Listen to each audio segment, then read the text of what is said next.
नमस्कार. आज आपण बघणार आहोत मेथीची पीठ पेरलेली भाजी. तेल तापवून घेतले, जिरं, लसूण, खोबरं, हळद टाकली, बारीक चिरून मेथी टाकली, ते चांगलं हलवून परतून घ्यायचं. मीठ टाकले अर्धा चमचा,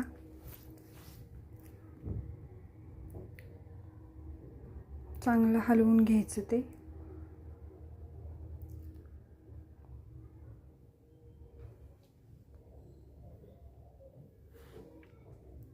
4 चमचे बेसन पीठ टाकले, ते चांगलं मिक्स करून घ्यायचं.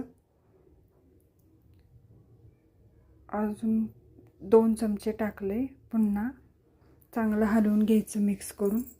वाफ काढायची 4 मिनिटाची.